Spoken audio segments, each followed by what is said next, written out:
This week's episode of the Inside Running Podcast is proudly sponsored by On. On Track Night Series takes over the Zatopek 10 this December in Melbourne. On Track Night celebrates the running community. The shared passion, the competition and the camaraderie, it's all there. High energy affairs with loud crowds pushing athletes to greater heights. Join us as Lakeside Stadium comes to life on December 2nd. Visit ontracknights.com for more information.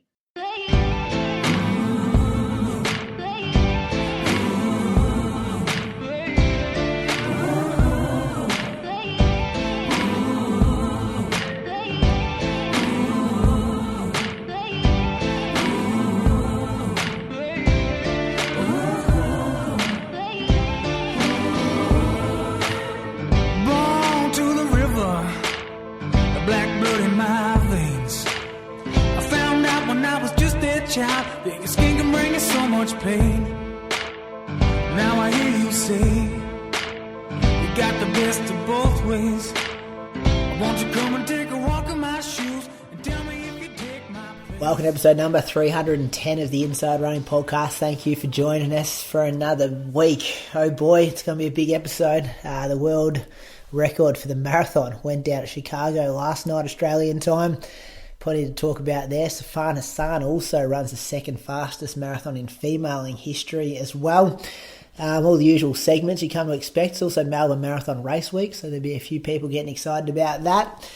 And we'll do all the other stuff that we do on this show every week. Welcome to my co-host, Bradley Croker up in Canberra. How are you? Good, thanks, Brady. That's good. Good to be here. That's good. And my other co-host down in Anglesea, Julian Spence. How are you? Good. Feeling better than last week. Yeah, you didn't run much last week though, did you? But that sickness must have cooked you. I underestimated it big time. I was just running tonight thinking I was really convincing myself that I was over it when I wasn't over it at all. Yeah, I feel like Monday last week you were like, I'd been sick we recorded on Tuesday because you were sick Monday. Yeah, but it felt like right. Tuesday night you were like, it's behind me now. No, I had good patches, and then I had really bad patches. So it was a bit of a roller coaster. Like I'd be thinking, oh yeah, I'm good to go, and I'd go out and run for 40 minutes, and it would feel okay. And then that afternoon at like 4:30, I would just be absolutely zonked and have to go to bed. I don't know what sort of virus it was. It was probably COVID, because everything sounds like a COVID-y type symptoms, and I guess it sounds like the flu as well, though. Hey, how are your Mondays off the back of the world record going down? You have people that you hadn't spoken to in a long time that are like half into running, hitting you up, asking you what the go was? I don't have any contact with people like that. Were you at work today? Was it big in the shop? No. Mondays are my day off, and I'm extremely introverted at the moment. I'm like, I don't even want to run with people. Okay. I'm just in my own world for the moment. I'm Why not is sure. that, Moose? Don't know. Just don't feel the need to join others for running. I'm not getting very active in message groups, that kind of stuff. Because I've been feeling sick, I've been operating at like 30% of what I normally do. I just have no energy for external stuff. Like I just do if I'm going to work, then that's 30% of me done, taken up, and there'll be nothing else. So it's nothing sinister or no sickness or anything like anymore, but I just don't really feel like I want to be around people at the moment. Do you think the combo of sickness and obviously not really having run off the back of the marathon like the next month will be like a bit rough, or you reckon you'll bounce back pretty quick? I'm hoping that extra little down week is going to give me a bit of an extra recovery that I wasn't respecting enough. So I'm going to leapfrog probably a week of progression to get back into it and see how we go. Because the motivation stayed just as high as ever. And the body still feels fine. Like I've been doing strength work through the week I've been sick, and I feel good when I run at the moment. My heart rate's quite low for what I was expecting, especially off the back of a virus, and everything feels pretty good. So I'm not too worried about a slow rebuild. Like I'm gonna test it slightly this week and see where we end up. How was your day, Croaks? Did you teach? No, I don't teach Mondays. I teach Tuesday, Thursdays, but we're off to Noosa tomorrow, so I won't teach this week. Okay. I really want to just tell me some stories about how you had so many conversations today about the world marathon record going down, but nothing, boys. No, and I didn't have anybody message me other than the group chat that we're in and the Mulligan's Flat Track Club group chat. They were the only marathon chats today. Really? I had people I hadn't heard from years messaging me. People are asking me, is this, did he do this by himself? Is this unaided kind of thing? Everyone wants to know what's up with his eyes. I've got mates sending me screenshots of his eyes, how they're so bloodshot. What's the go with this guy? Yeah.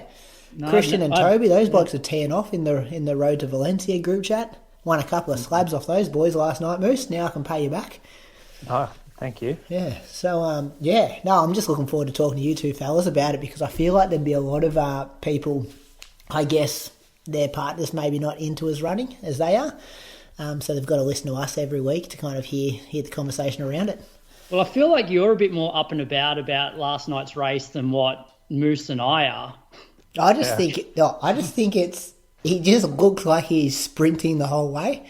And, it's like he's just, we'll get into big detail about it. But well, he's running, 22 Ks an hour? He's running 2:51 pace. He's running 68-second 400s. That's my 5K PB pace. But surely you woke up this morning and you weren't surprised by it. I'm not surprised at all. Because you look at his debut and that was super fast, really good, pretty big negative split. And then you look at what he ran in London given the conditions and the course, and you're like, well, that guy can run way faster if it's not raining and he's at a Berlin or a Chicago or whatever.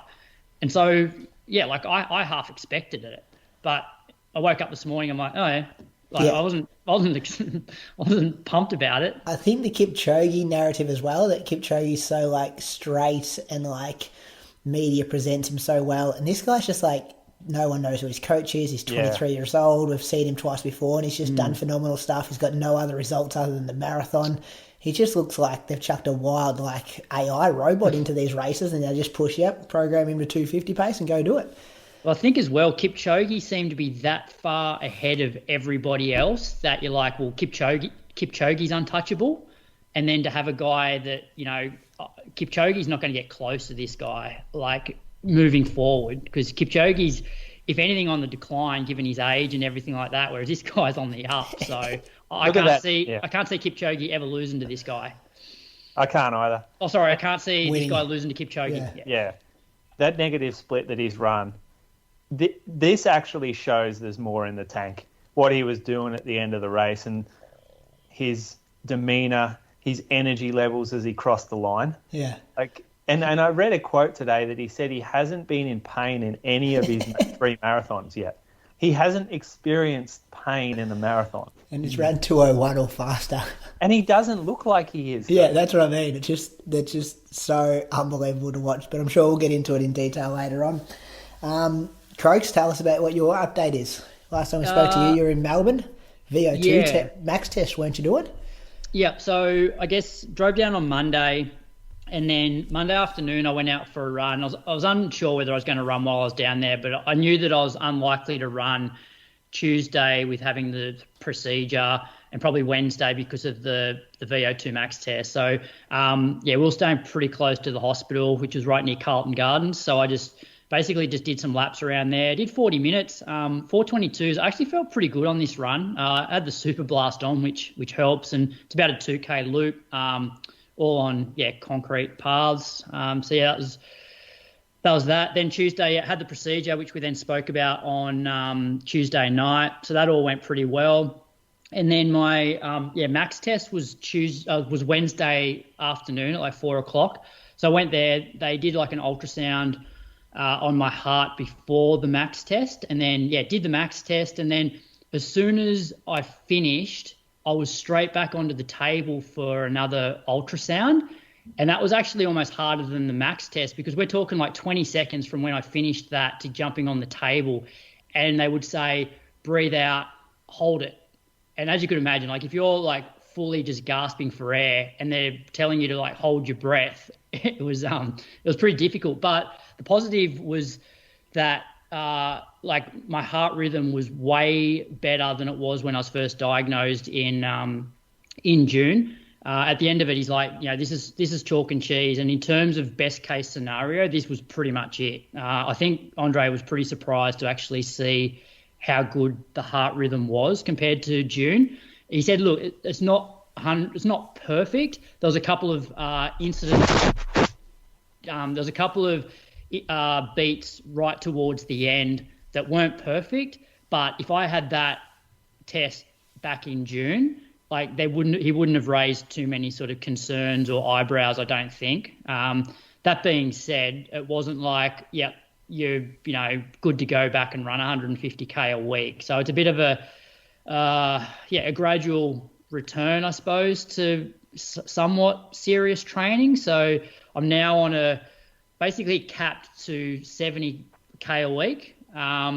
He's okay for me to do some sessions, but I just need to keep the intensity, on the lower side. So, which takes me, I guess, to my next run for the week. So I didn't run on the Wednesday. I didn't run on the Thursday because we pretty much drove back all day. I just couldn't be bothered going out after I got home. So then I met the group Friday morning, did the warm up.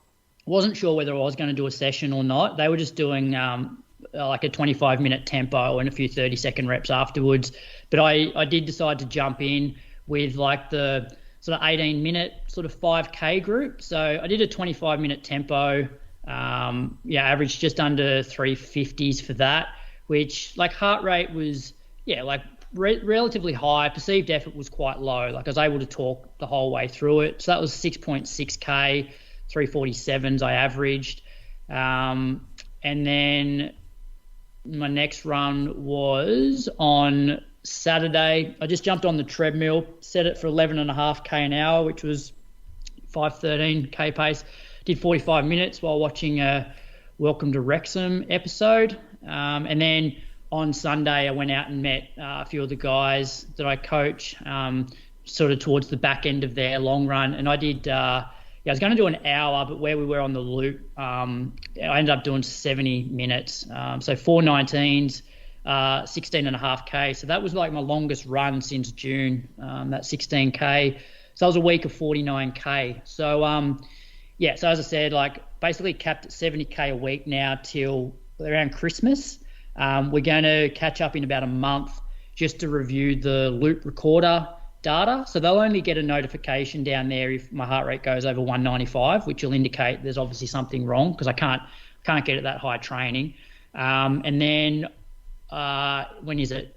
Sometime in December, he's going to get me back down there for an MRI just to see like structurally whether there's been any change to the scarring and that sort of thing. And then I guess a combination of the MRI, the loop recorder, if everything's still tracking really well come Christmas, then I might be able to do like a little bit more into the new year. So that's sort of where I'm at. And in terms of sessions, I'll just join that same group that I've been that I ran with on Friday. So that sort of 18-minute 5K group. I'll just do my sessions with them.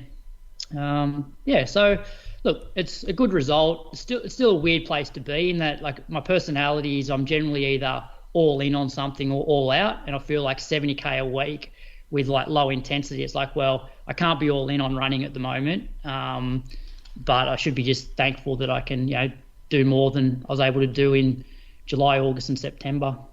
What about on the bike? Like, can you, like 70k a week, you'd really get into the coaching with the group of guys and the stuff that's quicker, just ride next to them. That'd keep the heart rate low, wouldn't it? Yeah, well, that's what I've been doing. I've been riding the bike while I couldn't run at all. But like if I'm allowed to go and do some sessions, then I'll just do it with the group. Did you keep that tempo off Strava? No, it's on there. I'm only seeing it now. Rob Wilson got more kudos than you. I only uploaded everything today from last week, pretty much. Okay. Yeah. That's why it is. So at 195, they get alerted. They'll get an alert if it goes over 195, Wouldn't want to have a stressful day at work or be mowing the lawns in some hot weather or anything like that. Well, I can't hit 195. What else do you reckon he does in his life, Bruce, that you might get over you want to 195? turn it off after 10 p.m, I reckon. Put it on pause for a little bit. No, I think it needs to be over 195 for more than a few seconds, Moose. You can't just turn it on and off, can you? It's like inserted in you. No, you didn't get the joke, did you, Brady? I did get the joke, but I was also thinking, I don't think that's an option. Yeah, no, it's in there permanently. And I actually took the dressing off today for the first time. And there's like actually not much of a scar there. It's still quite tender, and I can feel like one edge of the device just sort of poking through my chest a little bit. But yeah, I'm hoping it gets to the point where I can actually push on it and it's sort of not painful.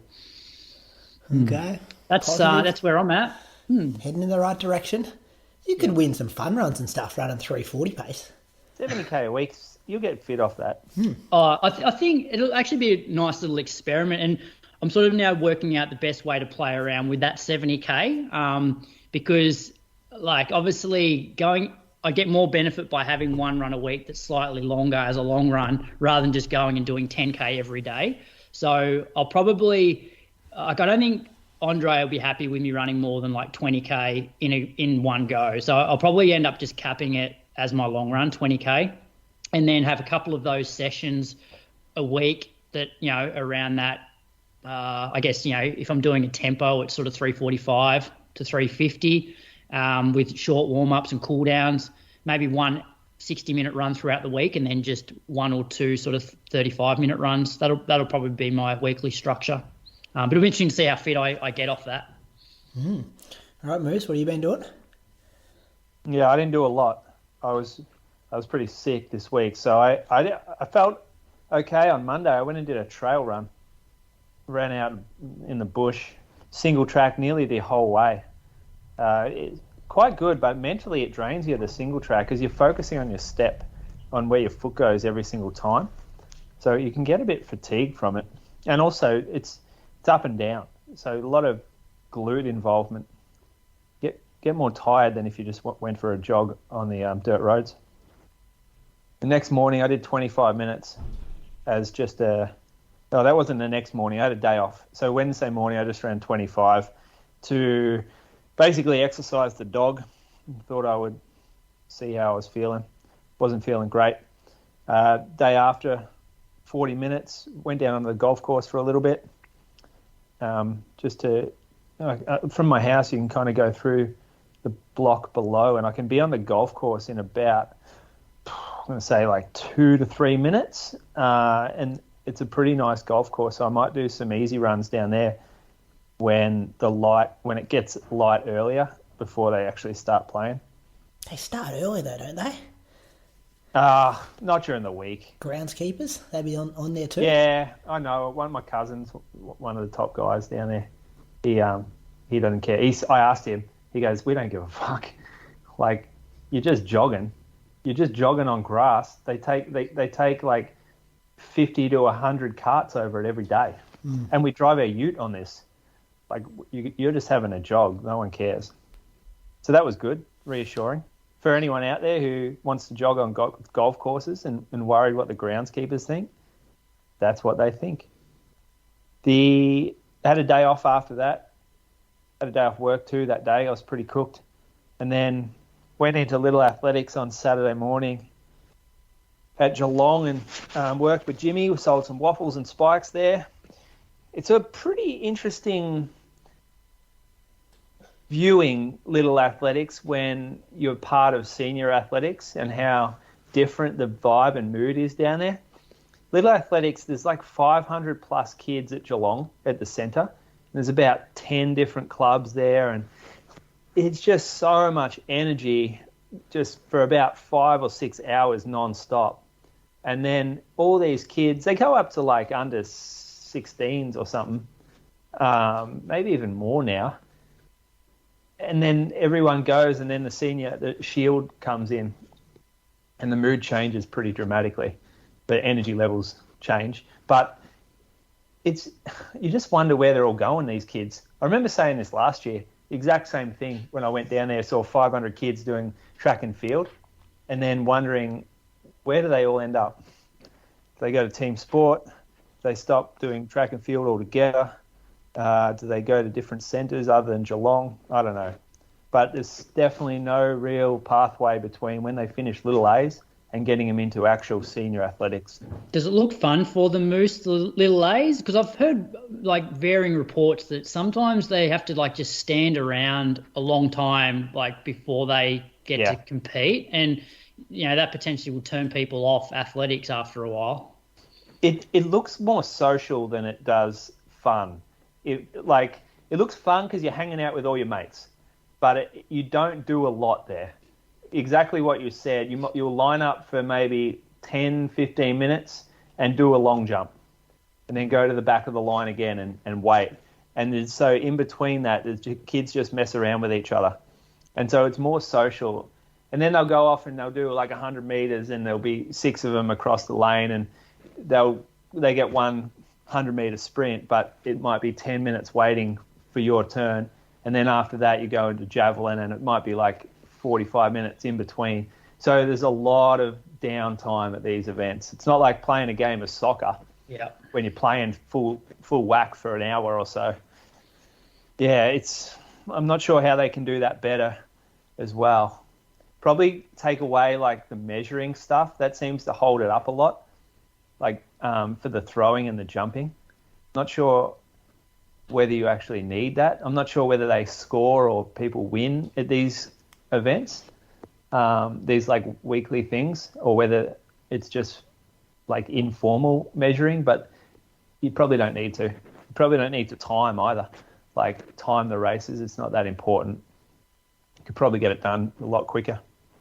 But that Arvo, I went for a run, went out in the bush, wasn't very hot. Like I'm just going to have a quick squiz at the temperature that it clocked me at. 14 degrees, felt like 13. And so I was just running along out in the single track, and then look up, and this big bastard of a snake just sitting on the path, sunning itself. And, I just shit myself and jumped off the path, stood there, stopped my watch, but got back to the heart rate screen and just watched my heart rate jump, like just spike, even though I wasn't even moving, because of how freaked out I was. And then it slithered away, and like, oh God, I just hate them so much. And I know they're part of nature, but I hate them. Like I'm so scared of them, and they make me so creeped out, and ugh. I'm with you, Moose. Sometimes I have bad dreams about them. Yeah, me too. One time I'm running and I go down, I'm in the middle of the bush and no one can find me. My kids go to school, like 20 years later, telling stories about how their dad died running in the bush one day. I wake up all sweaty and stuff. Like a snake pit. Yeah. Like then there's more than one. Yeah, that scares the shit out of me. And so I hated the rest of this run. I got straight onto the road and ran straight home, and now I won't go on single track for ages. I like this from Tim Gibson. Comment, Moose. Snakes are not fish. Snakes are not fish, but you know what though? Snakes are more like a fish than a fucking penguin is. That's good from him. Give him the winning competition prize. We only got 6 likes so far. It's disappointing. Yeah. Got to pump that up a bit. Next morning, did a long run. So went 90 minutes. Felt really good. Felt like 90 was probably the right amount. I went up Messmate Hill at the end, and it's just a nasty little kicker. Like, I don't know if you can see on the elevation profile, but it's like you climb for a while from the river, and then you just get to this last wall of fucking Messmate, and it.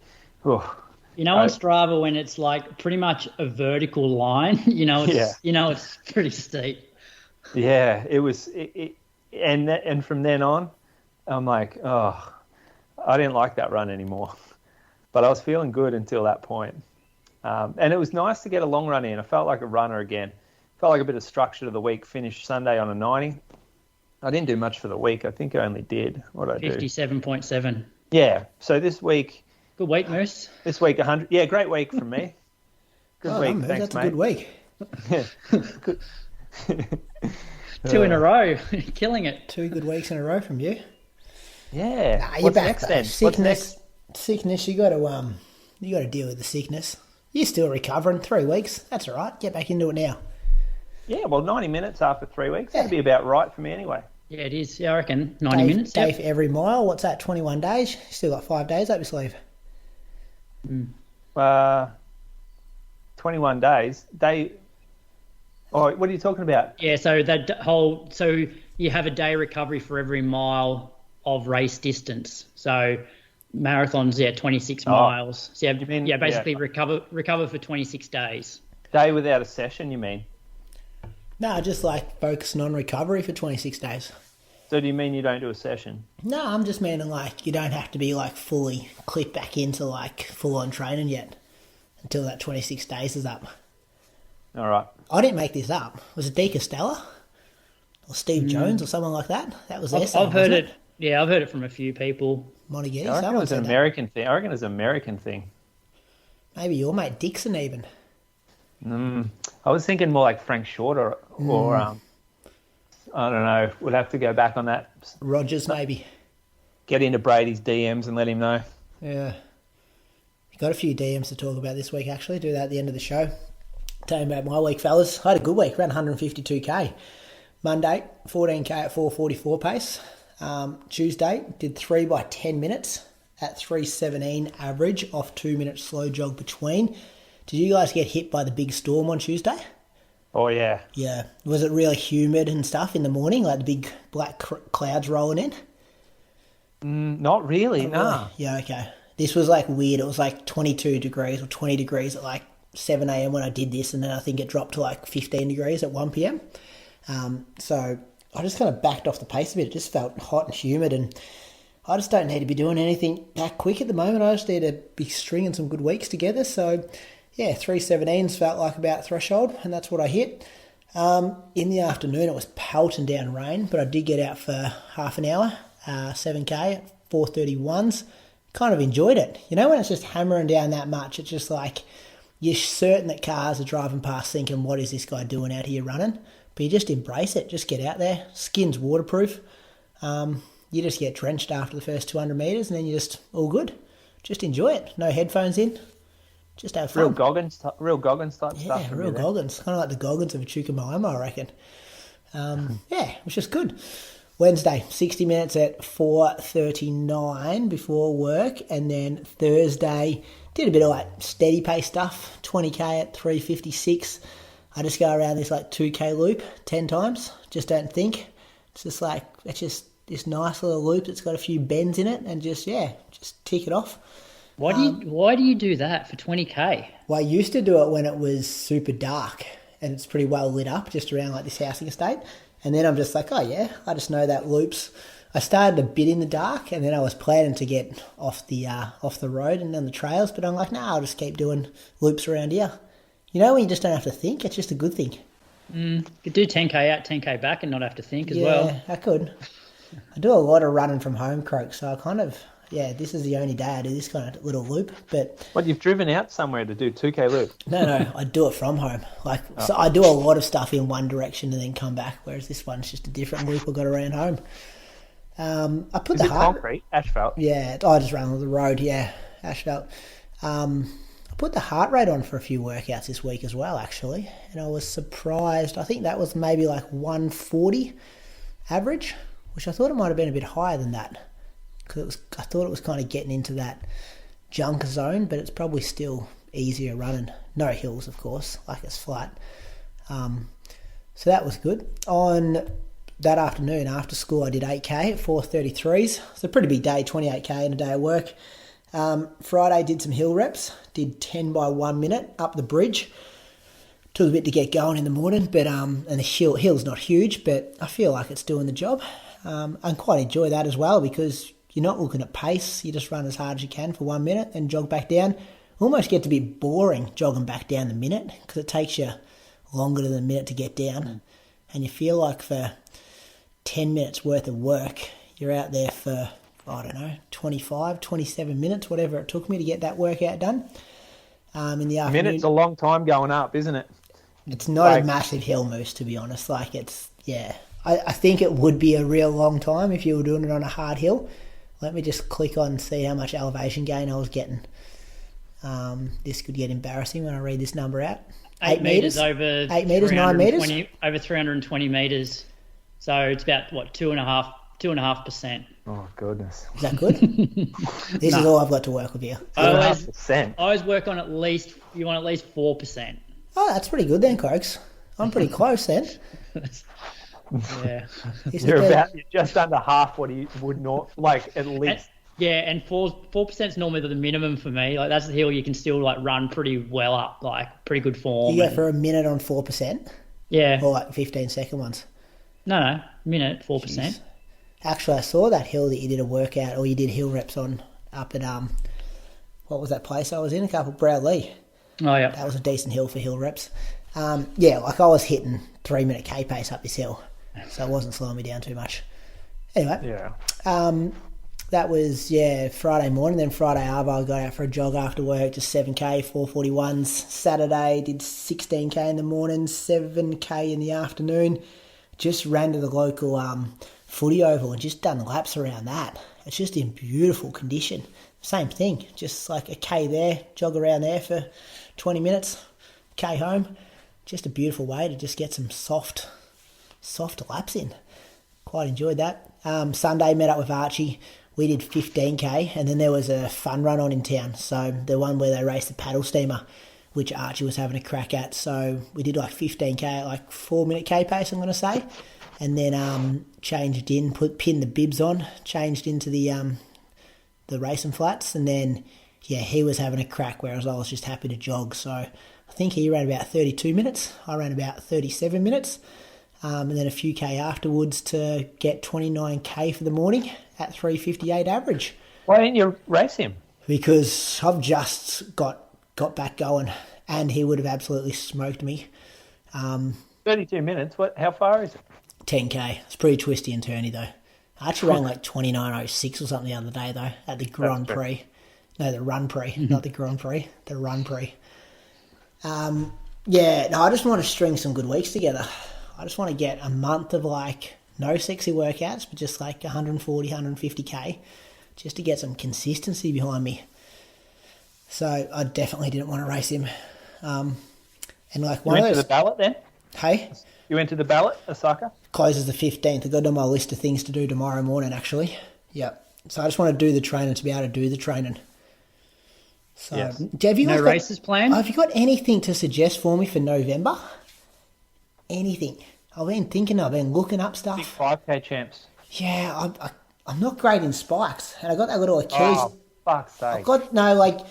So hear my defence. Thursday night, travelling 3 hours, don't have a track to train on. Like, I think it's more risk than reward. What's the Echuca Park run record at the moment, and who holds it? Me and Paddy Stowe both have got it. 14:52. There you go. Have it on your own. You reckon? Would be good. I haven't broken 15 minutes this year, which would be the first year in probably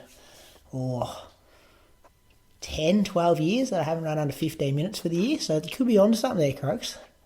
This is real good for the ego too for him, Croaks. He's loving this suggestion. Especially after getting smoked by Archie yesterday by 5 minutes. Someone said to me at the finish line, they said, bad luck, but at least you finished. I said, geez, that's rough. Do you know what I love, Moose? Is like we get Brady all hyped up for this Echuca Park run record. He gets it, and then Archie goes out the next week and takes it back. Yeah, that's a tempo Archie's going to do it next to him and just beat him. Yeah, true. Hard course to run. Yeah, I reckon maybe Croaks, that could be the thing. I'm not sure if that's going to get me out the door for the next 3 weeks to get some consistent training done, though. I'll find something. Well, it's not that far. You Hey? get fit before you get fit. That's what I'm saying, yeah. But, just a little milestone goal there. Just a little one. I'll have a look. I'll have a look for you, Brady. I'll see what I can find on a. Maybe there's those running calendar websites. Yeah, there's one down your way, Moose, Geelong. In November? Is it Run Geelong or something? Oh, no one does that, mate. Yeah, I saw that on the calendar. Right up Brady's alley as well, Moose. Didn't Ali win it last year? Good fundraiser, but yeah, Ali did as her first run back from having a baby. Didn't Matty Gunther win it? Did he? Yeah, he probably did. Him or Hardy? Yeah. Those two boys did it. Both lining up at Melbourne next week. Both How many said weeks? No one does it. So how many weeks is it till Osaka from now? How many moves? 19.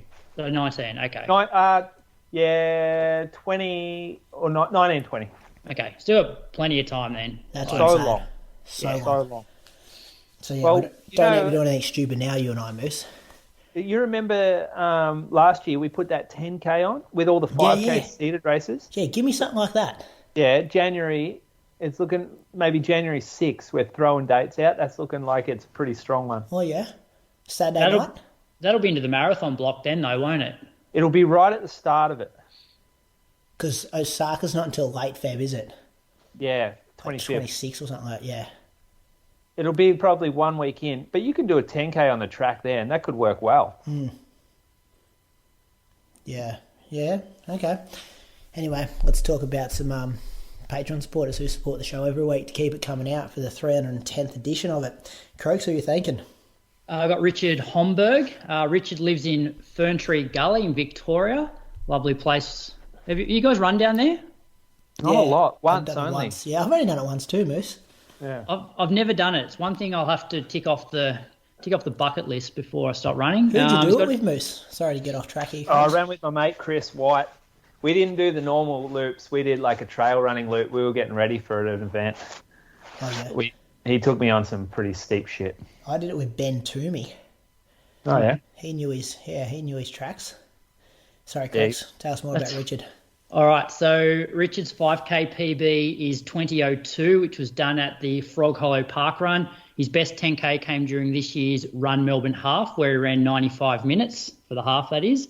Looks like he's planning on running the Melbourne Marathon, but he has been dealing with a few injuries based on his Strava. He's a principal consultant at Smarter Logic. It's a niche IT consultancy company and does contract work as an OMS. So OMS stands for Order Management System. So he works as an OMS solution architect for City Power and Power Core. So sounds like a pretty important job. Thanks for your support, Richard, and all the best for Melbourne if you get to the start line. All the best, Richard. Yep, good on you, Richard. Who you got, Moose? I've got Will Corbett. Will is from Ballarat. He has a best parkrun time of 17:59 at the Ballarat Parkrun. And I reckon he is an assistant to the manager, which is at his business that he works at, RSM Australia, which is an accounting firm down in Ballarat. The actual manager of his is his fiancée, Carla. So she's his boss. That's an interesting dynamic down there. Oh, this is the guy that's got heaps of cash. Well, they both have a lot of cash. Yeah. But if you put it together, then you're going to get bulk amounts of wealth, and they've got it. So he's just got his ACL done for the second time because the first one didn't work. So that's unfortunate. Goes to Rad Gym. Remember Rad Gym? I used to go there. Sponsor the show. He goes 3 times a day. Does he? That's crazy, isn't it? You're gonna get like a good 6-pack or something going 3 times a day. Really bad white line fever. That's why he runs now instead of footy. He must have got on too many fights.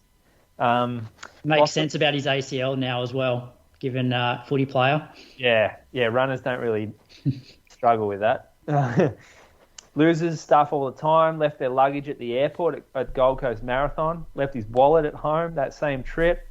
Spends like an hour every day updating his. This is coming from his fiance. Spends like an hour every day updating this stupid spreadsheet that he tracks every one of his bets on, and bets on everything. So, little bit of an insight into the life of Will Corbett. Successful gambler? Well, he's wealthy. Yeah. If he's got a spreadsheet, must be doing something right. Don't really know. Yeah, don't really know. It's pretty funny because he's obviously a footy player, so he comes back. I remember he would train with Carla a bit, and he would take off from her a few times, and then he got his knee done, and then she used to towel him up a bunch. So there's a bit of rivalry going on in that household. Yeah, right. I'm going to thank Josh McKenzie from Burleigh Heads in Queensland. Pretty quick, 16:28 at the Kira Park Run, 35:21 at this year's Noosa 10K, and 77 minutes at the Sunshine Coast Half Marathon. Operates on about 110k a week going by his Strava. It's a nice looking Strava graph too, isn't it, Croaks? Pretty consistent trainer. Yeah. Up Looks there. very good. You know which one he is in this picture, the left or the right? I reckon he's the one on the left. Both good looking roosters. Him and his other guy at Melbourne Marathon Festival last year. Yeah, I know. Right with the ladies. Exactly. You know who he is, Moose? Yeah, let me have a quick squeeze. Is he the guy? Does he got heaps of tattoos or no tattoos? I reckon this is. I reckon he's the guy with no tats, Brady. Because if you look at his look at his profile picture, then there's no tats on his arm there. The guy with tats ain't running 16:28. No tats. But he does look cool. It's great radio. It's just body shaming this guy. Yeah, no, it's a good looking rooster, Josh. Yeah. Could do some modelling, I reckon. All right. You got anything more to add there about Josh Moose? How do you know? I don't really know him. I just he cuts a few laps with this other footy player that I run with down in Jordan, and he's I think he's actually quite a bit better runner than Jordan, and that doesn't sit well with Keris. So yeah, he's often ranted a few times, Jordan, on runs to me about this bloke being better than him. Not happy about it. Grovedale Tigers Footy Club. Oh yeah, that's on his Strava as well. What are you doing with your mic there, Moose? Yeah, just want to settle down a bit, Moose. Getting a bit excited about Josh's profile picture here. Is it blurry or fuzzy? No, you just keep hitting it. Yeah. Oh yeah, well. Getting too excited, mate. Just settle down a bit. Thanks to all our Patreon supporters over there on patreon.com/Inside Running Podcast. If you would like to keep the show alive, you can support us for as little as $5 a month.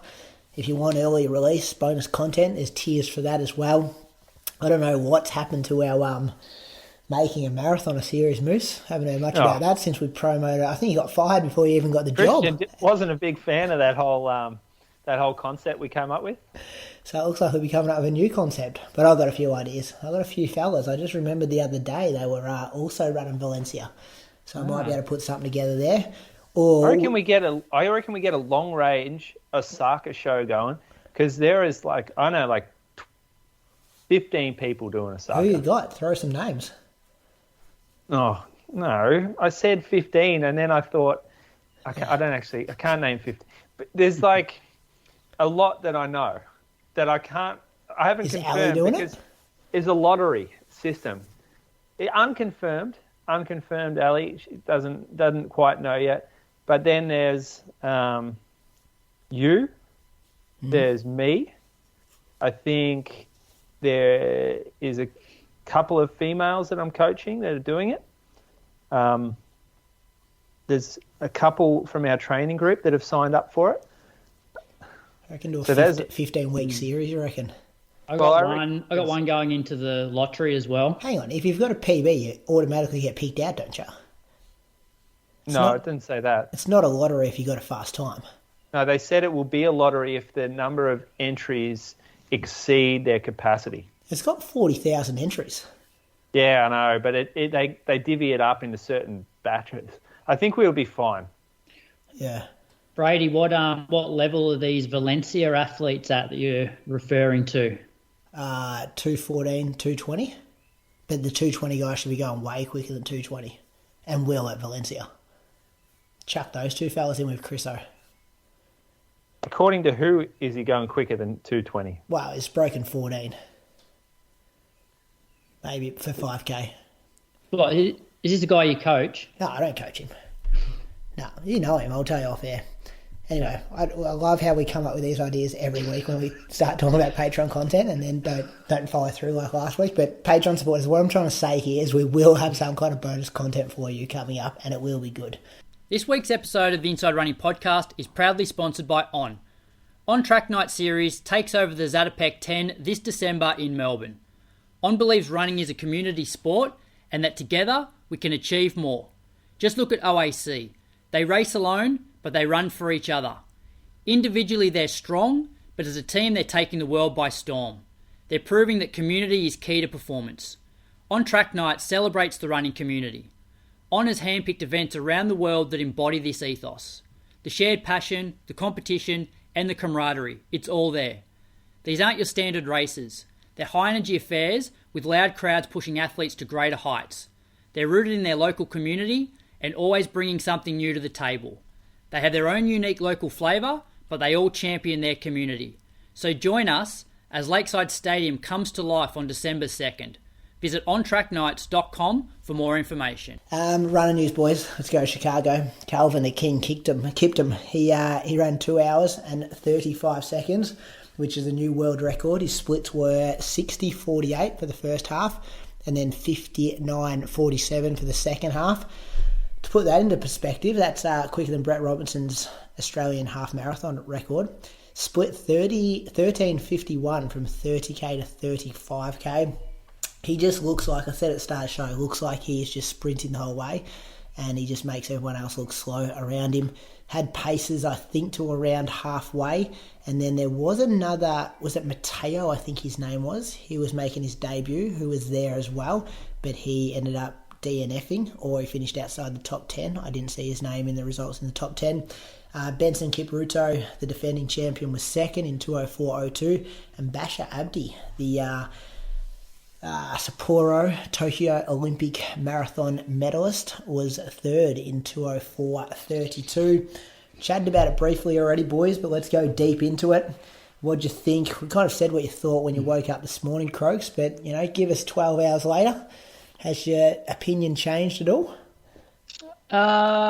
Not really. I felt like he was better than Kipchoge, based on his his last two marathons. So I half expected it to happen, especially given, the thing about Chicago, I think the course is fast, but a lot of it comes down to the weather. It can either get really windy there. When was it? In the 2000, 10, 15 years ago, it was super hot there. So it's a bit like Melbourne, where it can sort of throw up, really tricky conditions weather-wise, but by all accounts, it was perfect. You mentioned there he ran 13:51. I think also between 30 and 40k, it was a 27 high 10k, which is just crazy. And he also, I saw an interview that he knew he was going to break the world record after 5k to 5k. He didn't even there was one pacer, the footage I saw, he wasn't even running behind the pacer. He was just next to it, and the pacer was trying to say get behind me, I can do this job. So when you look at, because the pacer dropped relatively early, let's compare it to Ineos 159, the support that Kipchoge had with the How trees. early, Brady? I think it was 20k, wasn't it, Croaks? 25? I'm not sure. Yeah. I didn't see it. I'll look it up. Kiptum's run that entire second half solo. I reckon there was one other guy. Let me get some data here while we're talking about it. But yeah, it was from a long way out. He was solo, and that's got to be worth 35 seconds running on your own. Oh yeah. And the point I'm trying to make is when he did have the paces, he was running next to him, not behind him. They were waving him to go back. So yeah, I just compare it to the Ineos 159 thing, and you're just what could he do under those conditions if he's 35 seconds off that at Chicago solo? What did you think, Moose? What are your feelings been throughout the day?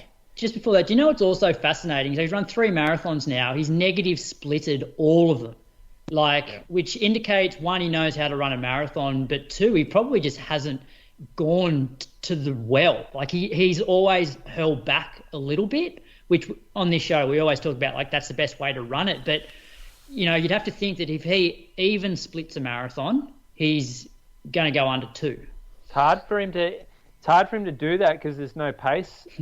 You're going to have to get someone go an hour to run an hour half marathon, which is most guys PB half shape, not just a pacing job. And will we ever see that? And you're going to have to get a few runners that can handle that in the same race to be able to see that happen. And I'm not sure we ever would with the way that the majors are set up like they are, with big paychecks going to each big dog. Otherwise, you're just going to be solo, like this has happened. And if anyone says, Brady, you should look at this and get rid of your bank the time way of running. That's not my theory. It's always been your theory. It's been your go since the very beginning. Yeah, it's why it's been a joke, but it's not. This is a classic example, again, of, okay, well, this is how you run world records. But I reckon a minute at this type of pace with, like, full solo second half, he's running within himself here. The way that he looks at the end, this is like, it's just like watching a guy down at the track bust out like that will be a last rep hero, and feel good and celebrate. And yeah, it's like you're not looking at someone who's run a marathon. Like most people, you're looking at, like Sifan Hassan. You knew she'd run a marathon. She was buckled. She's blown up a bit. She crossed the line. Amazing time. She ran 2:13.44, second fastest time ever. But she had encountered the marathon yesterday, whereas he hasn't encountered the marathon yet. It was like a Cepha, though, at Berlin. Like, her pacer looked cooked. The lady in second looked cooked, but she still looked amazing. But it was also like two guys and girls are, doing it. Like Kipchoge at his best. Like, we said the same thing, every time he broke the world record, he'd run through the finish line, go and hug Patrick Sang, and look like he could go and do another half marathon. Or even the Ineos sub 2 challenge. Like, he finished that full of running. And like those guys, it's incredible that they're running that fast, but show no signs of fatigue. Pacer was still there at 15k, but was out by 20k, according to Dave Monty on Twitter. So at 20k, there was still Kiptum and Matikio. Matikio, I think, DNF'd. So he's ran the last 22k solo. I saw a little bit of stuff today around his training. Someone maybe said that he runs, before London, he ran 300k for 3 weeks. Like, he hit the 300k per week mark. And that he runs 25k in the morning, 16k in the Arvo. Like, that's his daily double. Like, he's obviously a high mileage beast. I haven't seen anything intricate about his training, like actual training sessions or a training diary. And we don't know too much about his group, do we? This is the first time he's mentioned a coach. I think in one of the pre-race interviews, because previously he said he's been self-coached, but he did drop a name. But it's not the normal Kenyan groups that you hear about. Yeah, so where is he, in a different town, or is he just in a different group in the same town? I don't know enough, I'm sorry. Yeah, not sure. I think he trains at the same track as Kipchoge, because I did see a YouTube clip where they were both training at the same track. Obviously not training together, but at the same track. Interesting. Wouldn't that be crazy, going down to the track and just... How do you reckon it's gone down? I've been refreshing Kipchoge's Instagram all day, waiting for I don't know, some kind of... Do you reckon he gets on there and congratulates him? I don't know. Yeah. It's got to hurt.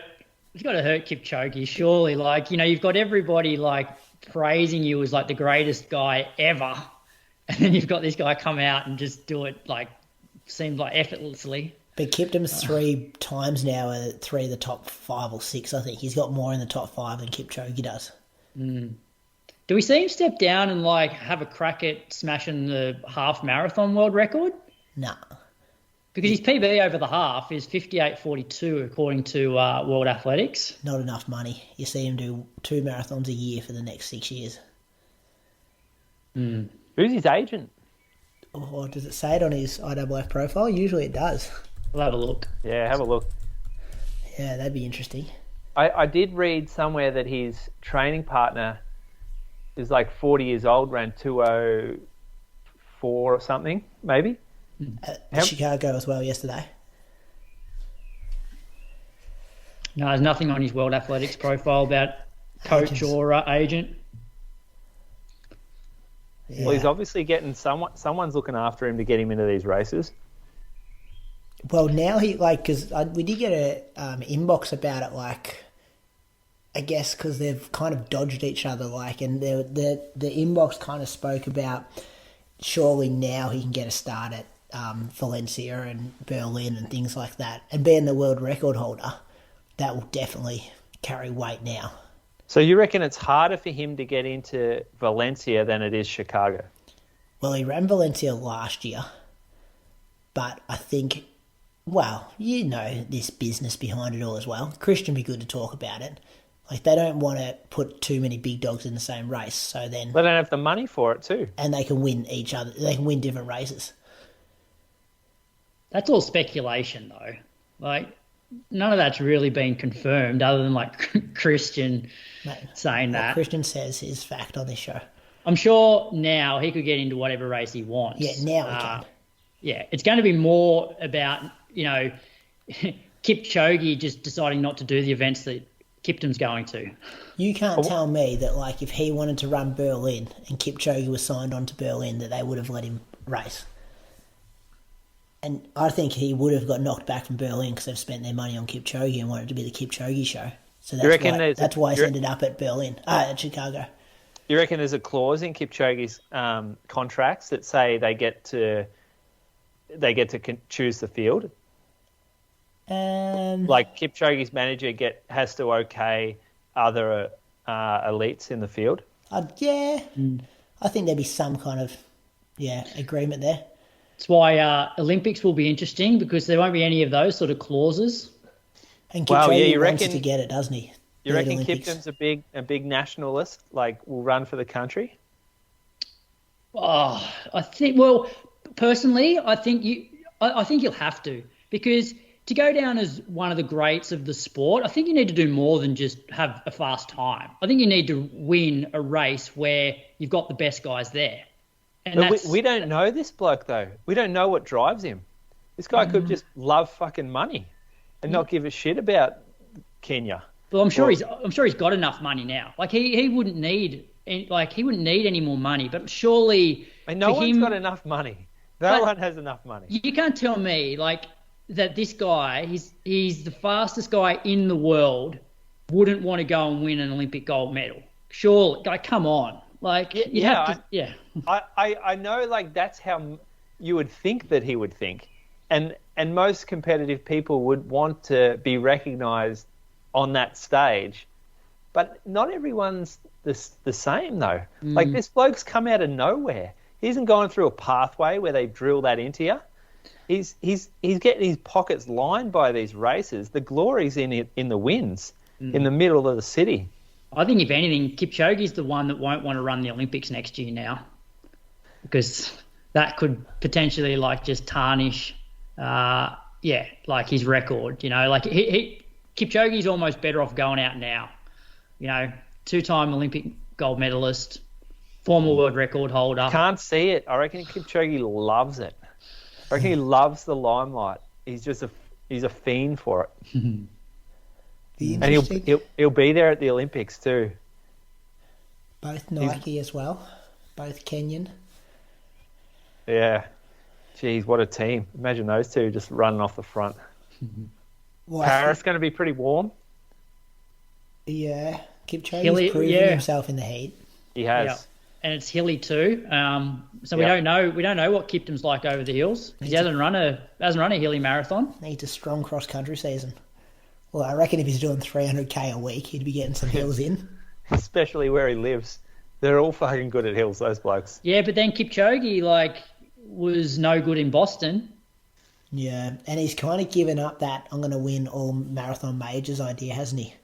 By not we ain't winning Chicago. If Kiptum's there. He's not winning Chicago. I think he won it early in his career, Chicago.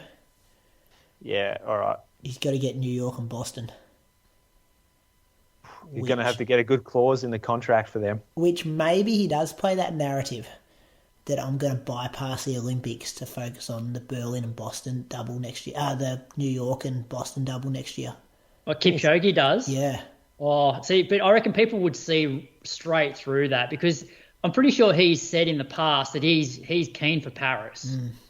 And so now to change that is, that's just screams, all right, I'm dodging Kiptum. And you're actually not dodging anyone because the race is in August and that's still, what is it, the first week of November, New York? Yeah. Yeah. So those guys aren't, like the Olympians are going to run New York if they want to. Yeah, okay, watch this space. Let's go to the women's race. Sifan Hassan, 2:13.44. This is off the back of her World Championships 45 days ago, where she tripled 15, 5K, 10K. And now she's running a marathon in 2:13.44. Bit of a blow up, 65.48 into 67.56. She was behind Ruth Chepngetich by about 10 seconds at one stage, but then pulled her back in. She ran 2:15.37. And Magatu Alamu, she ran 2:17.09 for third. Were you expecting this from Hassan? Given what she's done over the track, I feel like seeing her run 2:13.44 was more in line than seeing a Safa run 2:11 high 2 weeks ago. Agreed? Yeah, look, I think the time she was always capable of running this, especially given, this is only her second marathon, and what she run 2:15 in London, 2:17 or 18, I think it was. Yeah, it was. Yeah, okay. Tactical though. The thing that surprised me here is, World Championships weren't that long ago, and so during this whole prep, was she focusing on the track or training for the marathon, and just going into the track races in marathon training, or is it a case of the shoes now, maybe like in the past, it's like you had to run massive miles to be a good marathoner because of just the impact of your legs. Whereas now I feel like maybe some runners can get away without having to do as many miles as they used to. So I'm just fascinated to know what her training was like over the last 10 weeks, whether it was marathon focused or more track focused, or a bit of both, which is hard to do both. She's got to be Athlete of the Year, doesn't she? She won London, won Chicago, second fastest time ever, plus all the medals she picked up at the World Champs. I don't know. Name a better female athlete, runner. Kipruto. Did she run a world record? That's probably the thing. Did she win gold at the World Champs? No, she missed the gold. So no gold, no world record. Where's your you've got to give it a a slab on it. One of the awards. Sege, she won World Championship gold and broke a world record. Sege? Nah, she's not in the conversation, Crooks. Why? She did the same as Kipyegon, didn't she? Yeah. Well, world records and World Championship gold. What'd she win? 10K. Oh, did she? Yeah, and then she broke the 5K world record a few weeks later. Hassan fell over, remember, with like 10 minutes to go. Yeah. I'm thinking. I thought you were. Yeah, my bad. What about Kipyegon? Kipyegon's fucking unbeaten. She literally got beaten last week. Yeah, she got beaten on the road. Yeah, unbeaten except for one insignificant race no one gave a shit about. The World Road Racing Championships. Yeah, the race no one cares about. Insignificant race. No one cared about that. It's a World Championship, mate. But I'm saying no one cared about that. Yeah. The thing you can count on with Hassan is that she will have a good race. Like, she's very consistent in everything she does, even when she's tripling at a major championship. She's very good at all of them, even under fatigue. Real freakish talent. Like the kind of person who'd rock up to local footy and not train at all through pre-season, have 40 kicks and take 2 hangers and a goal banana from 50. That's the kind of a runner she is. Kicking them from the boundary. Yeah, and is just like nonchalant. No one even... It doesn't even look like a footballer. Yeah. That's who she reminds me of. There's one guy in particular. I'm like, oh, that's them. They've got the real talent. They can do anything they want. No, not AFL. But in the AFL, I'd be thinking someone like Gary Ablett, Senior. Yeah, throwback. That's Chicago Marathon. Do we want to talk about what's the go? Like, obviously, people are throwing around it. This is unbelievable. It's got to be assisted by drugs. Haven't heard too much shoe stuff, Moose. I guess because he did it in a Alpha Fly 3, which we saw Kipchoge in a bit. He was also in that at Berlin the other week. So where are we at with that conversation? What conversation? Like, the shoe conversation. Well, I feel like there's been less shoe stuff going on privately and more drug stuff with Kiptum. And we can cut this out to go out on iTunes on Wednesday, Spotify. But there's got to be question marks. The shoe conversation is played out. The fact is he's shown up out of nowhere, and the times that he's run are just, they're insane. They are insane. He's run a 2:01. Because this time last year we hadn't heard of him. And a mid 2-hour marathon. That's from December last year. In 10 months, he's gone from no one's heard of him to the world record holder, making it look easy. And we don't know anything about him. And he's coming from a country where they've had 400 drug bans over the past 5 years or something. That's why if it came from a country where there was very few doping cases and there wasn't just a proven culture within that sort of training area that there was doping going on, then there would be less questions, I think. Yeah.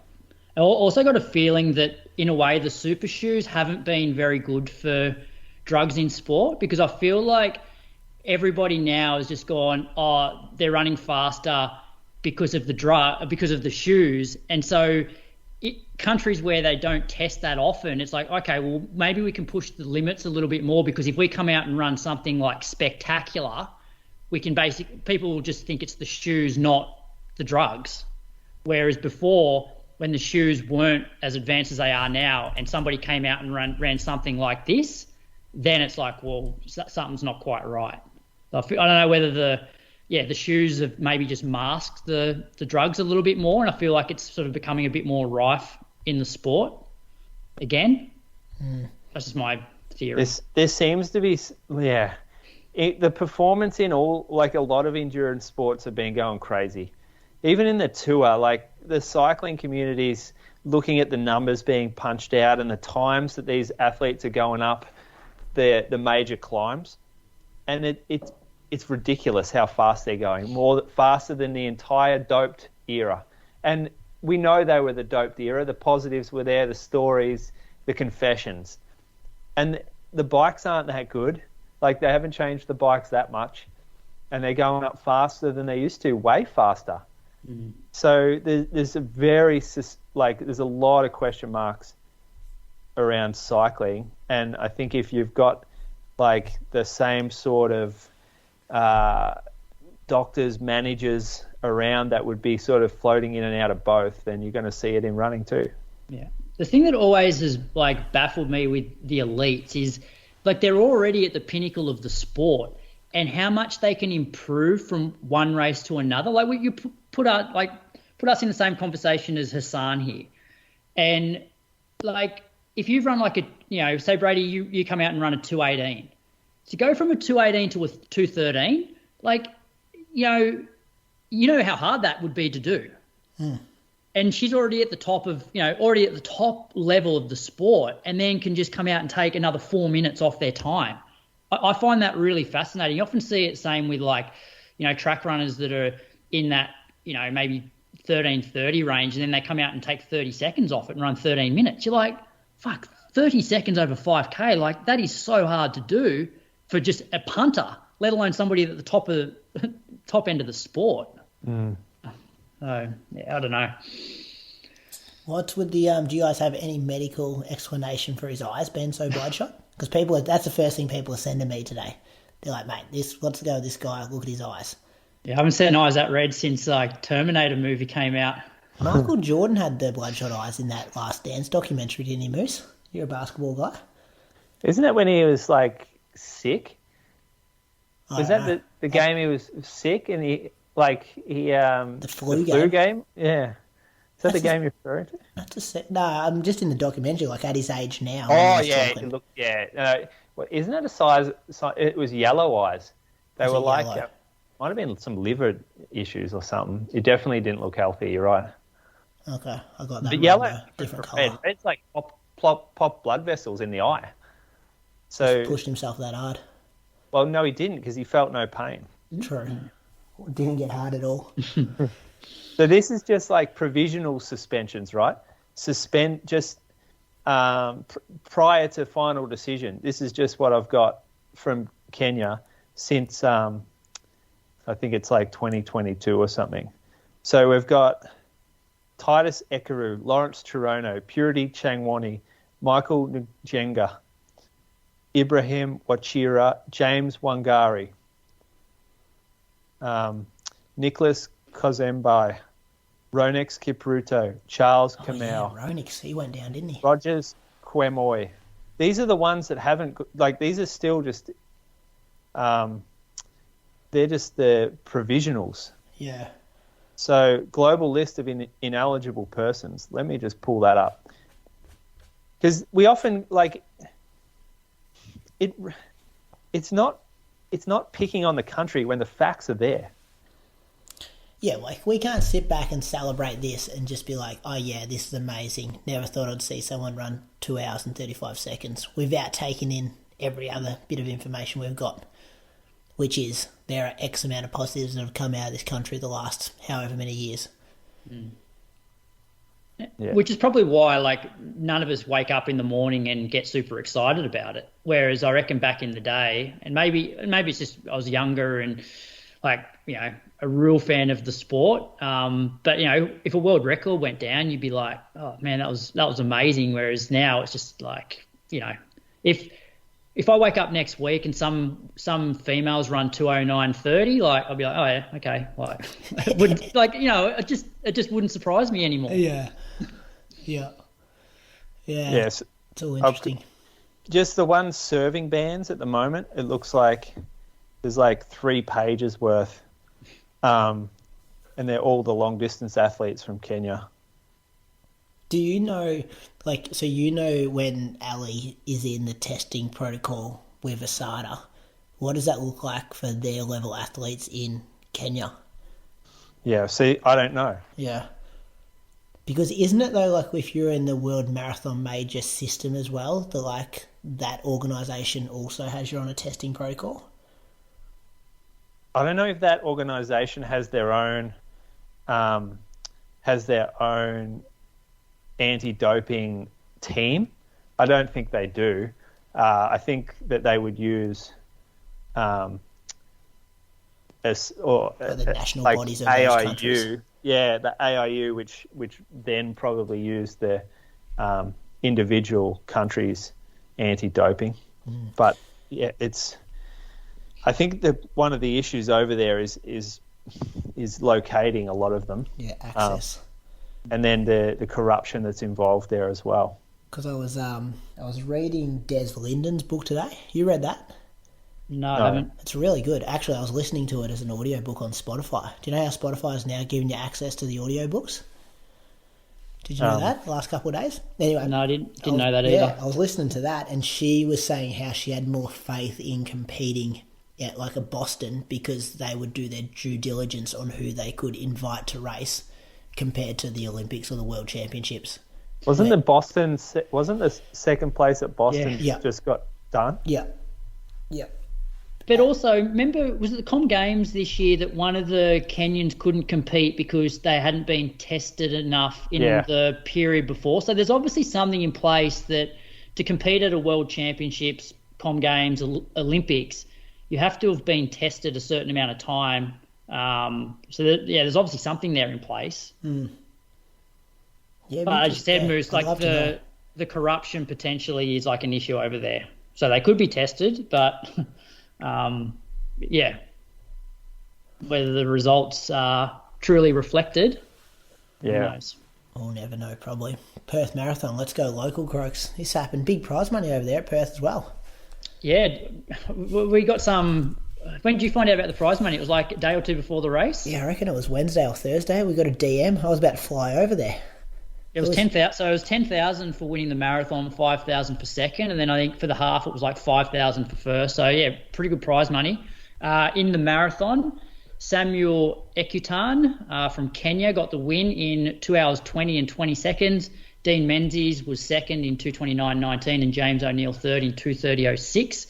In the women's, Janet Coman, also from Kenya, I believe, ran 2:43.14. Lauren French was second, 2:48.29, and Jackie Kellerman was third in 2:56.03. Any comments? Nah, good to see Dean back up. Not sure where Samuel, if he's living over there, and Janet Coman. Didn't you say that they flew a few Africans in for it? No, that wasn't me. That wasn't across my desk. But that would make sense. Yeah. Might have been. But I guess like you'd be mad not to back up. Like, you know, $5,000 I think Dean got for a 2:29. Not bad money. Half marathon. This was interesting. Matt Ramsden. I'm guessing this was probably his half marathon debut, maybe. He won in 64.11. Luke Burrows was second in 66.12, and Matt Smith third in 67 flat. In the women's, Kate Baker, she got the win in 79.23. Astrid Roberts second in 80.06, and Jules Bennett was third in 83.08.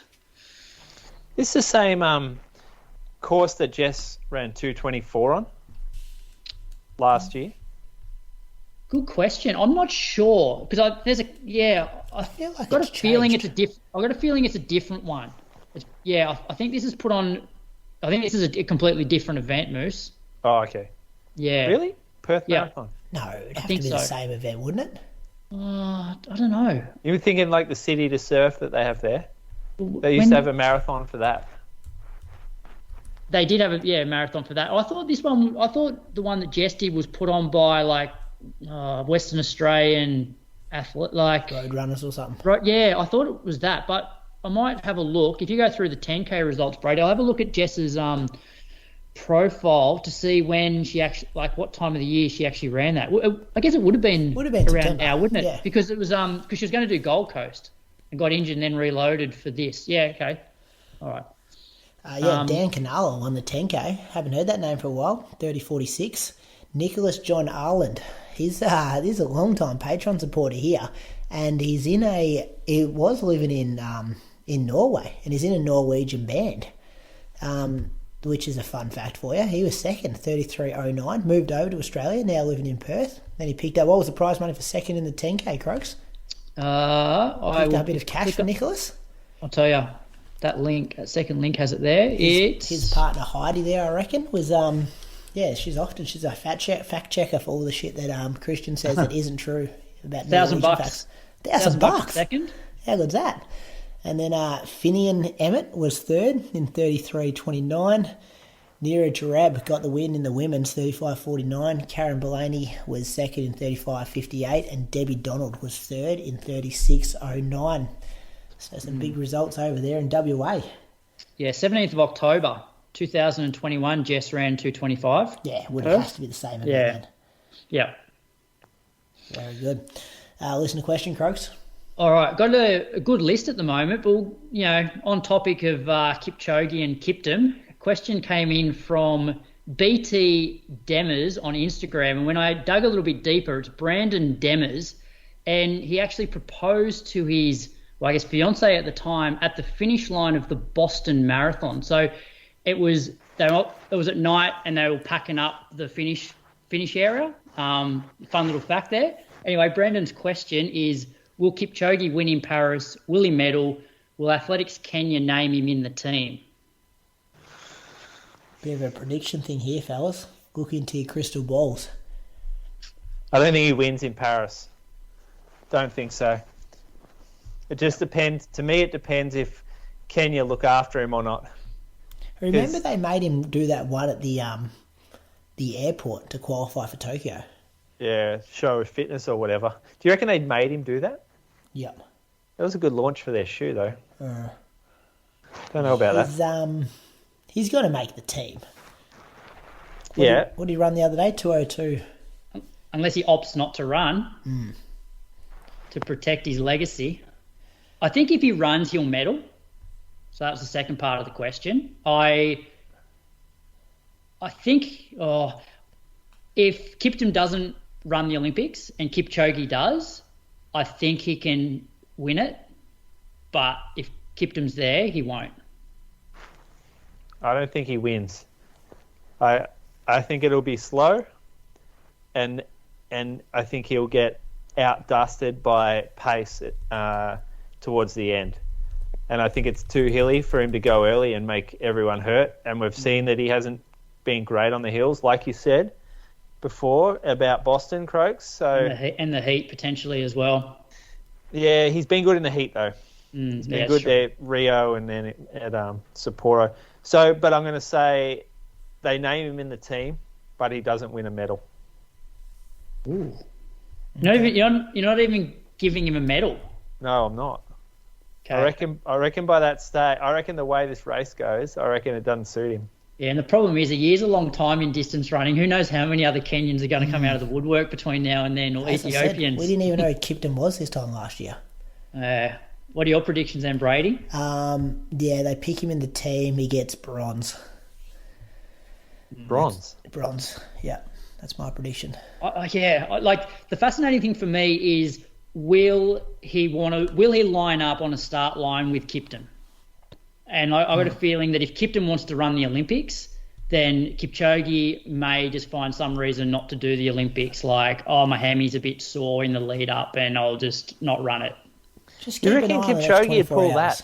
How he responds. Maybe.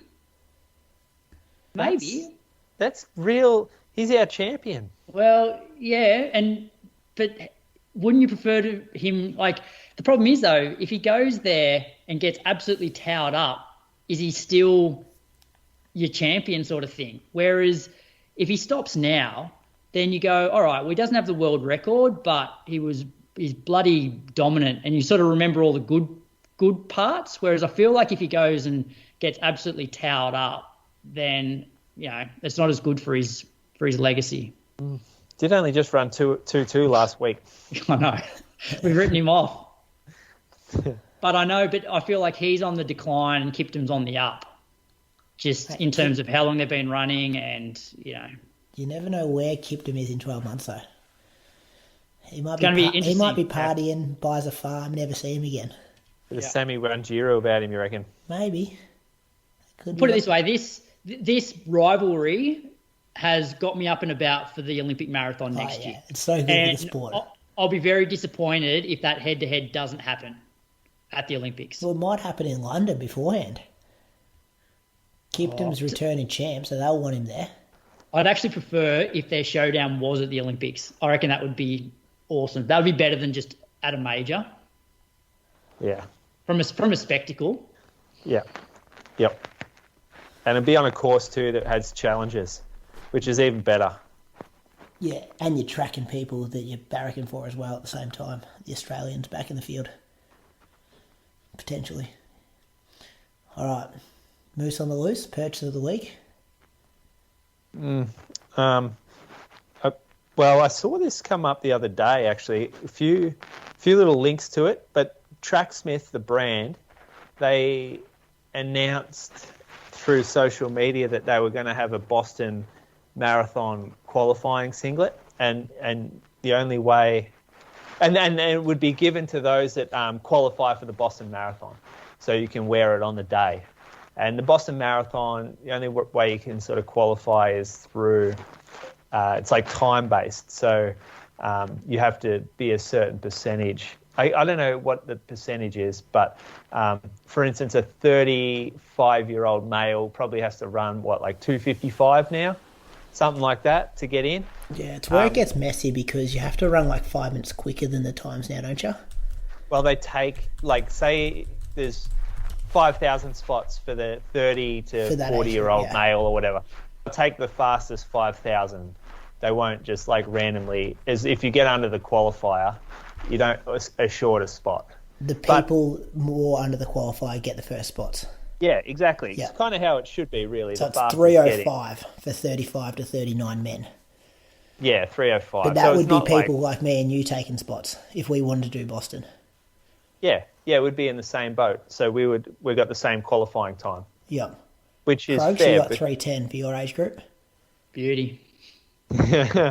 But they kind of crassly, they put out a post, and it wasn't worded brilliantly, but the amount of hate mail they got over this from the community that kind of accused them of being elitist and they're not valuing their customers who don't run the Boston qualifier time, so aren't eligible.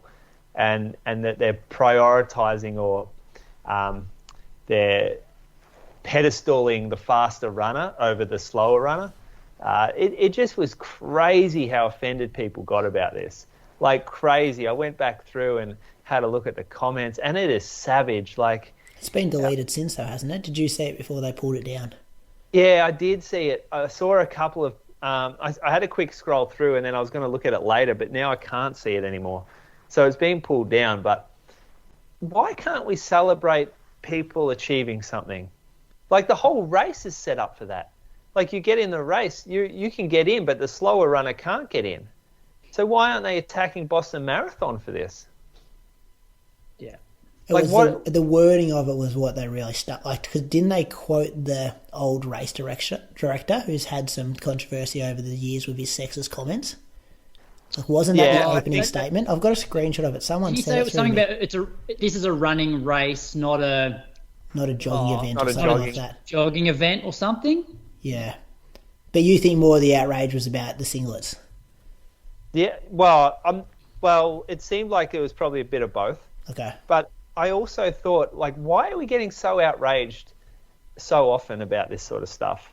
Like, we are in the age of participation medals right here. We can't celebrate, like, someone's achievement to get a Boston qualifier, and they can't, like, celebrate that as well by offering something for those people that achieved that. Yeah. Crazy. And if you didn't get the qualifier, why the fuck would you want a singlet anyway? But there's other events moves out there in the world that celebrate, performances. Like, for example, comrades. So if you finish in the top 10, you get a particular medal. If you finish under 6 hours or whatever it is, you get a different medal. If you're between 7 hours and 8 hours, you get another type of medal. It's the same sort of mentality that, you get something based on your achievement or how fast you've run. And if you're too slow, they are human walling the finish line and kicking you away, basically. Like, you are not going near that finish line. You don't deserve that finish line at that time of the day. You're too slow for that race. Come back next year. And they are unashamedly, like, super rigid and strict about it. It's great watching it on YouTube. But even like Lake Biwa, when we were over there, like, admittedly, like, that is like, it's an elite marathon where you've had to have run sub 2:30, I think, to get a start. But it was something crazy. Like, you had to go through halfway in under, like, it was actually faster than sub 2:30 marathon pace. Otherwise, they kick you off the course. It was like 73 or 74 minutes or something. Yeah, it was bullshit too, because if you planned to run even, you got pulled off. Yeah. And all these other blokes blowing up massively are allowed to stay out there. Yeah. But, people people don't complain about that. Like, it's just part and parcel of you're not fast enough for the requirements of that event, so we're kicking you off the course. Yeah. How are they policing it? Like, did you have to show your entry to buy the singlet? I'm not sure. As a business, don't you just want to sell as many singlets as you can? They still have other singlets you can buy, though. This is just for the Boston to wear on race day. Yeah. Okay. What about people who have hit the time but didn't get accepted? Got any sympathy for them because they have a singlet? This is semantics. This is full semantics. Like, this is just going into bat for Tracksmith here. I know, and I never thought that I would, because, like, it's not the kind of, like, the running culture that I associate with, but I liked what they did with this, and they got over bashed. Why'd they pull it down then? They must have got something wrong. Well, they got the apology come out a couple of days later saying, we were insensitive, we didn't think properly. I'm like... That was marketing. Yeah, that was people worried about the bottom line of We apologise for our post on Monday. Our intention was to celebrate those who qualify for the Boston Marathon, but our approach and the words we chose to amplify missed the mark. We regret that the message offended many in our community, especially those who put in the miles every day towards the myriad of running goals and who are just as committed as those who will race Boston in April. It goes on to say other stuff. In other words, we're worried about our share price if we if we don't apologise. Tracksmith wouldn't be listed, would they? I don't know. You know what I'm getting at, though. Yeah, I know you're getting it. They got ripped in these comments as well. People going hard. They're getting ripped by a lot of influencers that probably don't have Boston qualifying times. All right, good moose on the loose. We'll put that in the show notes if you want to see it. What's coming up, boys? This is where I've got some Whispers of the Week coming. Melbourne Marathon Festival. Let's do Whispers. No.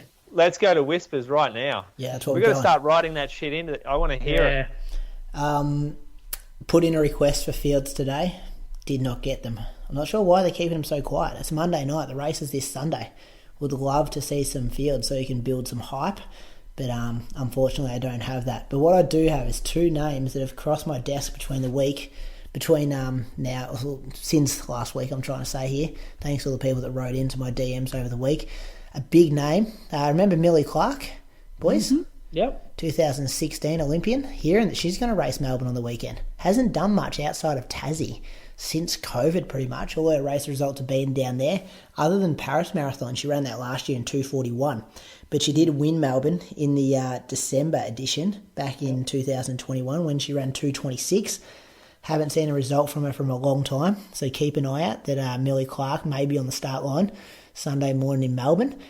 The other one as well, and this is also unconfirmed, but Liam Adams, 3 weeks up. Rewind a second. Hey, yeah. See, Millie Clark ran 2:26 at Melbourne. 2:26, yeah, at Melbourne in December 2021. You were on the bike that day, handing me drinks.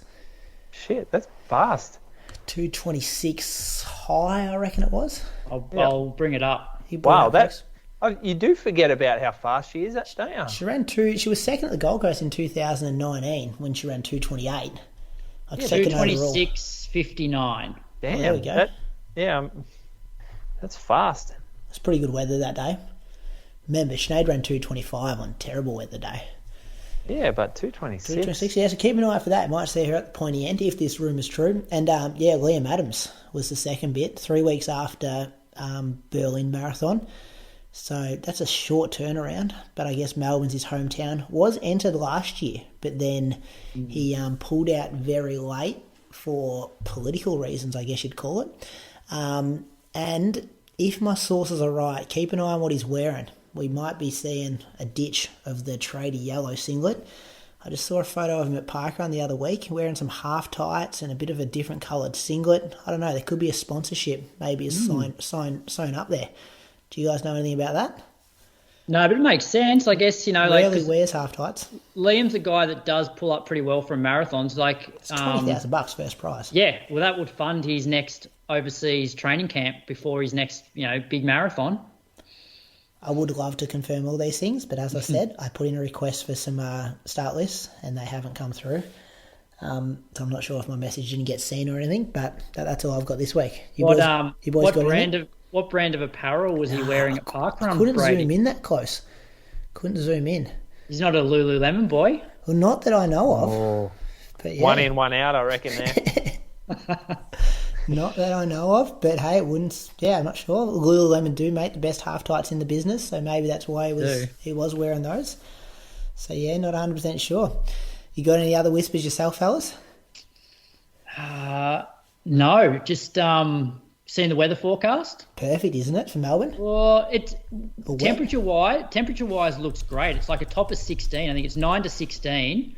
Touch of 90% chance of rain now. So it's actually just changed. Just showers increasing, winds northwest to southwesterly 20 to 30 k, becoming southwesterly 15 to 25 k later. So that has changed since I looked this morning. That's good. That's on the bomb, yeah, and it's 0 to 7 mils. Google Weather's got it 13 k an hour winds at 8 a.m. All right. Starts at 7, doesn't it? The bomb is so shit. Those guys, how those fucking people keep a job? Like, I was on my app, it said raining. That's what the app said, and I was on my deck, and it was sunny, and I couldn't see a cloud. And this says 80%. And I thought, in any other industry in the world, this person would be fired on the spot for being that bad at their job. Windy.com's the best one, but it doesn't give you, it doesn't have Sunday up yet, but you can check by, every hour. And actually, yeah. Temperature-wise is awesome because it's actually quite warm the other days. But, yeah, like 9 to 16, like that's perfect temperature. Let's just hope the rain stays away and it's not windy. The rain's all right. You just don't want it windy on that course. Yeah. Northwest too. That's going to be blowing them down. No, it's tough. It's tough on the way. Tough on the way home. It is. It is northwest. Good luck to all our listeners if you're doing Melbourne this week. Don't know. Do you reckon they're being left behind a bit with the Sydney hype? Maybe from an elite, sub-elite point of view. I think obviously it's a sellout and there's a lot of people there. But I haven't, usually I get heaps of names across my desk and they build up the fields a bit. Like I shouldn't have to do names in a whispers segment. Sydney marketing was on point. Like those guys were in the news in the lead up. There was articles every day. We were seeing they had podcasts associated with it. It was huge, their marketing around Sydney. We've never seen before. Nothing will really compare with that. Reece Edwards will be there, I'm guessing, on the start line of Melbourne. Reece Edwards, Ryan Gregson, Liam Adams. That's going to be a top three trifecta for you, Croaks. Well, no Africans? I've only heard rumours that there's no Africans this year. Gemma Maney, Millie Clark are the two number 1 and 2 seeds in the half, from what I've heard. In the women's, in the marathon, you mean? In the women's marathon. I know Zach Faccioni's doing the 10K because we interviewed him last week, but no idea about half. And I'd say Jack would be doing something, wouldn't he? Melbourne, Nike event. Decent cash, cash. We'll wait and see. Hopefully by the time this goes out to the public, at least on Wednesday, there's some fields released. All right, boys, we're done. What are you doing between now and next week, Moose? Are you going to Melbourne? I think I'll go up there. Got to go up, don't you? Melbourne Marathon. Gee, don't like the sound of that wind, though. You hand out drinks or anything? No, there's a elite drinks table this year. So I probably could jump in. I'll see who gets access to the table and who doesn't. I might hand a drink out here or there. But Bree's running the half, I think. So I'll be up there. I should go watch Bree for a bit. So I might just base myself around Albert Park, I reckon. Could be windy there. Yeah. Croaks, what are you doing? I'm off to Noosa tomorrow. That's right. Back Saturday. Not bad. Weren't you Tough just on life. school holidays? He's going to a wedding, remember? Going to a wedding, Thursday wedding, and then a few days at the beach either side. Sounds nice. Work on your tan, get some Ks in, get your 70K up. Oh, I'm only going to run, I reckon, twice up there. Do more than that. It's not great. It's not great running up there. A few beers? I'll have a few beers. Couple of brews. Not great running. You're right about that. So I'll run here in the morning before we fly up, and I'll run here Saturday afternoon when I get home. I hope your flight doesn't get cancelled like last time you tried to go. Yeah, fingers crossed. You just expect it to these days, mate. All right, listeners, we're done. See you next week, boys. Do it all again. See ya. Have a good week. Special thanks to On for sponsoring this episode of the Inside Running podcast. On Track Night series takes over the Zatopek 10 this December in Melbourne. On Track Night celebrates the running community. The shared passion, the competition and the camaraderie, it's all there. High energy affairs with loud crowds pushing athletes to greater heights. Join us as Lakeside Stadium comes to life on December 2nd. Visit ontracknights.com for more information.